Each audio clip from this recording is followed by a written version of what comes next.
সোহাগ, তোমাকে এত সকাল সকাল ডাকার মানেটা তো বুঝছো? হ্যাঁ স্যার, বুঝতে পারছি।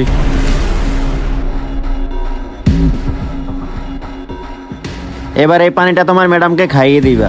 নাও, এখন বলো তো দেখি তোমার কাজটা কি? হ্যাঁ স্যার, আমি বুঝতে পারছি। এই পানিটা লামিয়া ম্যাডামকে খাওয়াইতে হবে।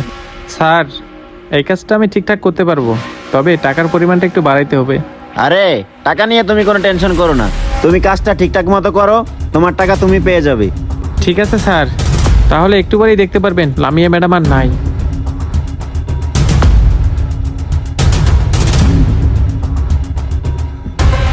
না, আমি বেঁচে থাকতে আমার ম্যাডামের কিছুই হইতে দিব না।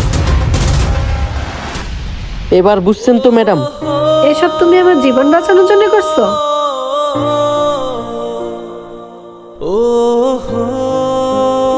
শোনো, তুমি আর একটা কথা বলবা না, যা করার আমি করতেছি। ম্যাডাম, আমি পুলিশকে ফোন দিয়ে আসছি, এখনই পুলিশ এসে পড়বে। হ্যাঁ, তুমি ঠিক কাজ করছো, তবে পুলিশ এসে কাকে ধরে নিয়ে যাবে সেটা আমি ডিসাইড করব। ম্যাডাম, আপনি এসব কি বলতেছেন? আমি তো আপনার কোনো কথাই বুঝতে পারতেছি না। হ্যাঁ, বুঝবে একটু পর যখন পুলিশ এসে তোমাকে ধরে নিয়ে যাবে তখন তুমি ঠিকই বুঝবে। আরে ম্যাডাম, আপনি এটা কি ধরনের কথা বলতেছেন? খারাপ ব্যবহার করলে সিকিউরিটি গার্ড আপনার সাথে, আর আপনি আমাকে পুলিশে ধরে দিবেন মানে? হ্যাঁ, সিকিউরিটি আমার সাথে খারাপ ব্যবহার করেছে ঠিকই, কিন্তু সেটা আমার জীবন বাঁচানোর জন্য। ও আমাকে সবকিছু খুলে বলেছে, তুমি পানির ভিতর বিষ মিশিয়েছিলে আমাকে মেরে ফেলার জন্য। ম্যাডাম, আপনি তাহলে সবকিছু জেনেই গেছেন। বিশ্বাস করেন ম্যাডাম, আমি এটা আপনার সাথে ইচ্ছা করে করি নাই।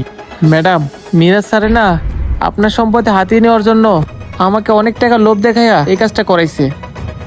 ম্যাডাম, আমি এতগুলো টাকার লোভ সামলাইতে পারি নাই, আমার অনেক বড় ভুল হয়ে গেছে। ম্যাডাম, আপনি এবারের মতো আমাকে মাফ করে দেন। তোমাকে তো ক্ষমা আমি